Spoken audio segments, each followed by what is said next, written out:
Welcome. In this session, we are going to look at gluteal neurovasculature. By the end of this session, you should be able to see the contents which pass through the greater and lesser sciatic foramina. You should also describe the cause of the sciatic nerve in the gluteal region, and we will look at some clinical correlations. Welcome all. My name is Wallace Munyeri, and the Yure Daktari. So welcome. So let's start with the greater sciatic foramen. You remember the pelvic bone had the greater sciatic notch. Now that greater sciatic notch is converted into a foramen by the sacrotuberous and the sacrospinous ligaments.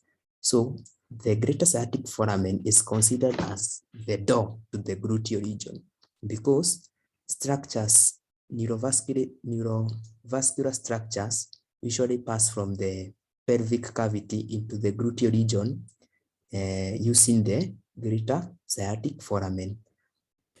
Now, remember the key mass of the gluteal region was piriformis. Now, piriformis, it passes through the foramen, dividing it into two compartments, namely the suprapiriformic and the infrapiriformic compartments. So the suprapiriformic is the one above. Now, when that mass of the piriformis passes through the greater sciatic foramen, it leaves a gap above it and below it. Now that gap, if I may call it like that, above it is known as the suprapiriformic compartment, and the one below is the infrapiriformic compartment. Now, we have structures which pass through the suprapiriformic compartment, and they are the superior gluteal nerve, it should be nerve, and vessels. So the superior gluteal nerve and superior gluteal artery and vein pass through the suprapiriformic compartment. Now, structures which pass through the infrapiriformic compartment, this is their acronym. There are usually 7 structures. Please should understand what each initial stands for. So pins. So this is pudendo nerve, internal pudendo artery and vein or vessels, internal pudendo vessels, and then we have the nerve to obturator internus. Now these 3 usually emerge from the greater sciatic foramen via the infrapiriformic compartment. Then they just make a brief appearance in the gluteal region, and then they enter the perineum via the lesser sciatic foramen. I'll show you that in a minute. Then the other 4, the second P stands for posterior femoral cutaneous nerve, or the posterior cutaneous nerve of the thigh, whatever you may call it. Then we have inferior gluteal nerve and vessels. This N stands for the nerve to quadratus femoris, and S stands for the largest nerve in the body, which is known as the sciatic nerve. So pins. Remember the first 3, pudendo nerve, internal pudendo vessels, and the nerve to obturator internus. They make only a brief appearance in the gluteal region, and they exit the gluteal region into the perineum via the lesser sciatic notch,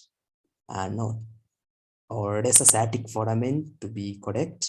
Then we have posterior femoral cutaneous nerve, inferior gluteal nerve and vessels, nerve to quadratus femoris, and sciatic nerve. So let's look at the other one. Now, the lesser sciatic foramen. Now, the lesser sciatic notch is converted by the same ligaments, the sacrotuberous and sacrospinous ligaments, into a foramen. It is the passageway of structures entering the perineum. So, structures from the pelvic cavity, they usually first enter into the gluteal region, then enter into the perineum. The pelvic, we have the pelvic diaphragm is the one which separates the pelvic cavity from the perineum. You run that in when you do the perineal region. So the pelvic diaphragm, you will see it is composed of the levator ani muscle. And maybe that is now maybe I might, let's not talk about that today. So it is the passage of structures entering the perineum. So structures passing through the lesser sciatic foramen include the tendon of obturator internus. You also have pudendal nerve, internal pudendal vessels, and the nerve to obturator internus. So the non-neurovascular structure, traversing the lesser sciatic foramen is the tendon of obturator internus. That might be a question. Name one non-neurovascular structure passing through the lesser sciatic foramen. Don't forget our tendon of obturator internus. So maybe I show you that in a diagram here. Now you can see this is the isthiospine. Here was the greater sciatic notch. Then this is the sacrotuberous. Then we have a sacrospinous ligament. We convert those notches into foramina. Now you can see this piriformis as it originates from the pelvic surface of the middle three sacral pieces to insert into the tip of greater trochanter. It will traverse the greater sciatic foramen and divided into a suprapiriformic and an infrapiriformic compartment. Structures traversing the suprapiriformic are the superior gluteal, nerve, and vessels. Vessels is an artery and its accompanying vein. Then in the infrapiriformic compartment, we have pins. P, pudendal nerve. I, internal pudendal vessels. Not only an artery, we also have a vein. Then we have the nerve to obturator internus. These three, they only make a brief appearance. You see, they are emerging from the infrapiriformic, then they immediately pass on the posterior aspect of isthiospine and enter into the perineum via the lesser sciatic notch, foramen, sorry. Then the other structures are the posterior. This is the posterior femoral cutaneous. This posterior femoral cutaneous nerve or posterior cutaneous nerve of the eye, whatever you might call it. Then we have the inferior gluteal nerve and vessels. Then here they have not included the nerve. We also have the nerve to quadratus femoris, and the most lateral structure is the sciatic nerve, the largest nerve in the body. Now, this is just a diagrammatic representation. I prefer using cadaveric images because they're the ones which you'll be meeting them in your exams. So let's look at it. Here you can see now. Piriformis muscle is a fan-shaped muscle. Here, once you identify piriformis, your work becomes very, very easy. So this is your piriformis. So this is your suprapiriformic compartment, infrapiriformic compartment. Okay. So what is this? This must be your superior gluteal artery, the deep branch of superior gluteal artery. Then, which nerve is this? This is your superior gluteal nerve. Superior gluteal nerve innervates three muscles. You have gluteus minimus, gluteus medius, and another muscle which is known as tensor fasciae lata. So those three muscles are innervated by superior gluteal nerve. So those are the structures traversing the suprapiriformic compartment. Then infrapiriformic, I've said pins. So let's start with this most obvious. You can see the largest nerve in the body, sciatic nerve. Then here you can see the posterior femoral cutaneous nerve. Then here it is its perineal branch, which will go to supply the scrotum in males and the labium majus in females. Then you also have this. This is your these are just, you can see which mass is this gluteus maximus. This we have cut and reflected it. So this is your gluteus maximus, and you can see this nerve is the one supplying it. Which nerve supplies gluteus maximus? This must be your inferior gluteal, is inferior gluteal nerve. Then this is the artery, inferior gluteal artery. So you can see then here we have structures which are, now this is your sacrotuberous ligament here. You can see these structures here, they are emerging from this infrapiriformic compartment, then immediately they are exiting the gluteal region into the perineum via this sciatic notch. So this must be the pudendal nerve, internal pudendal vessels, and maybe the nerve to obturator internus. So those, yeah. And also here you can see we have cut and reflected this is gluteus medius. So this is gluteus minimus. So always remember that the superior gluteal neurovasculature, yani superior gluteal nerve, vein, and artery, they lie in the plane between gluteus minimus and gluteus medius. They are there between. So here they are. Okay. So like this, you can see this clearly is your superior gluteal nerve. I've said it supplies the muscles. Okay, this is your quadratus femoris. So the nerve to it will also emerge from the infrapiriformic compartment. Okay, now let's discuss the sciatic nerve. It is the largest nerve in the body. Its root values, which you must know, is L4, L5, S1, S2, S3. It is composed of two parts. It has a tibial and a common peroneal components.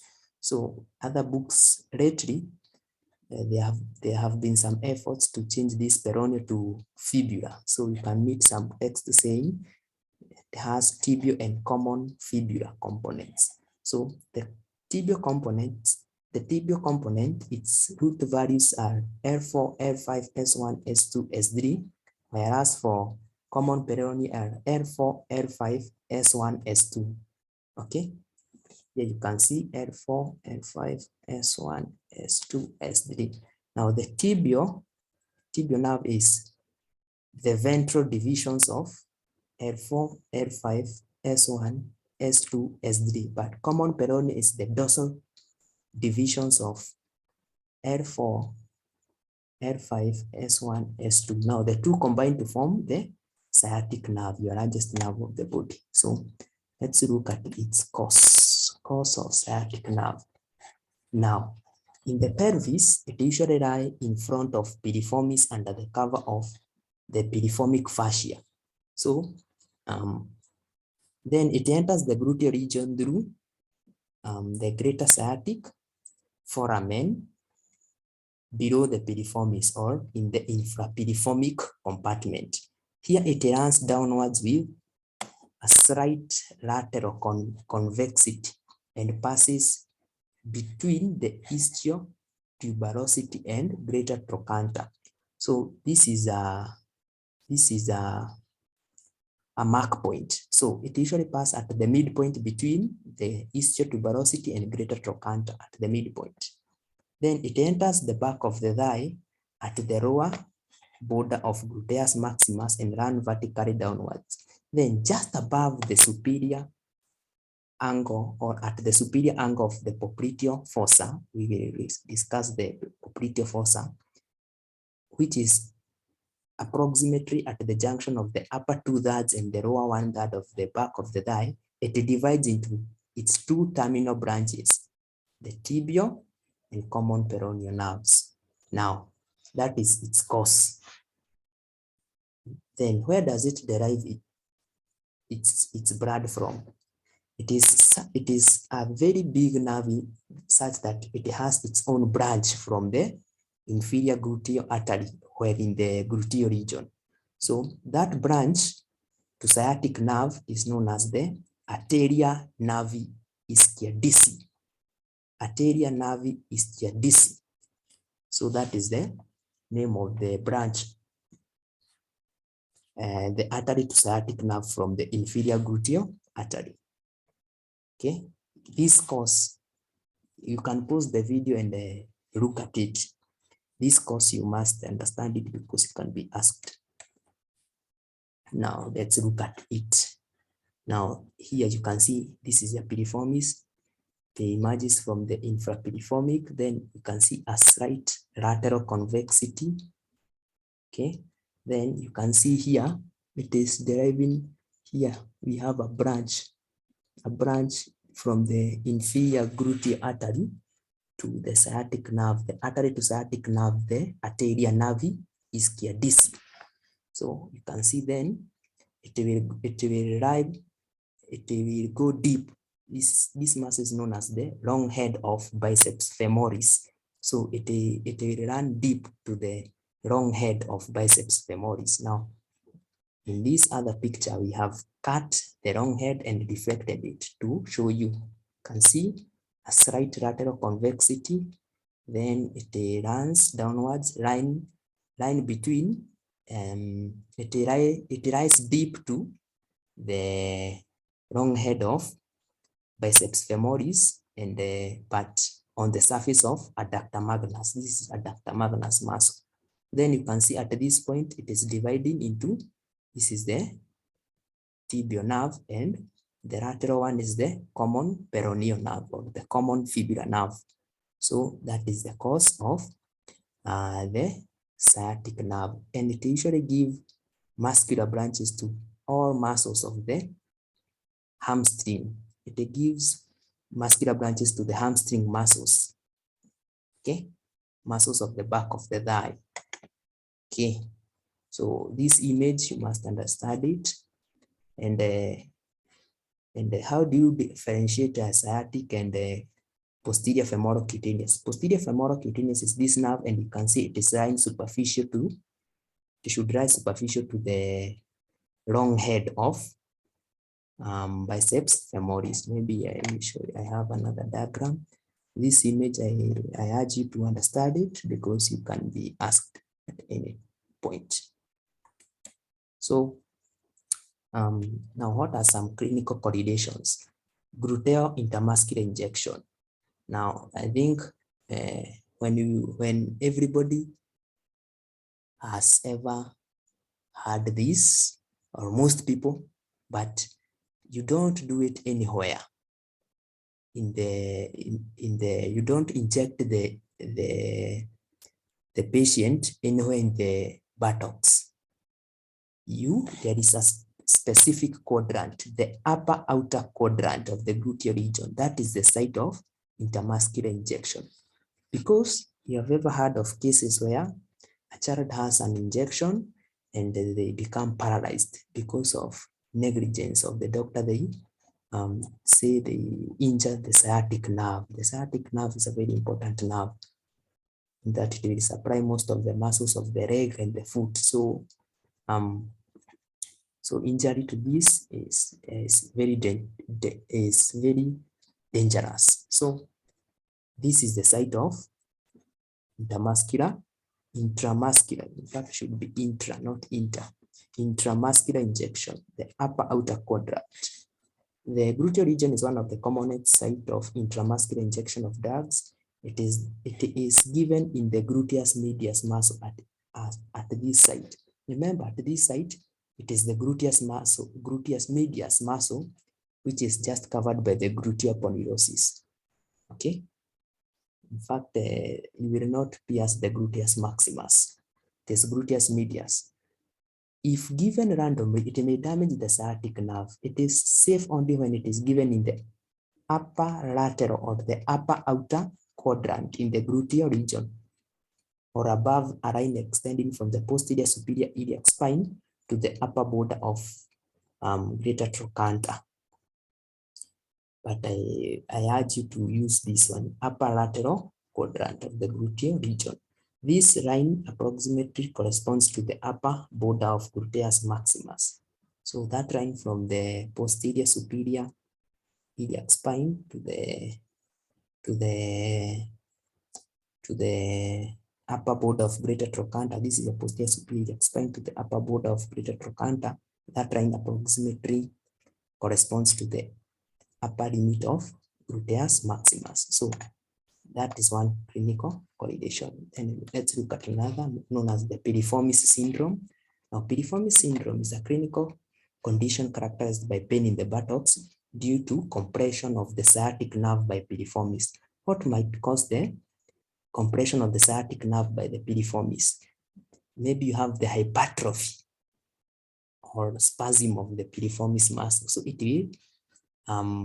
will compress.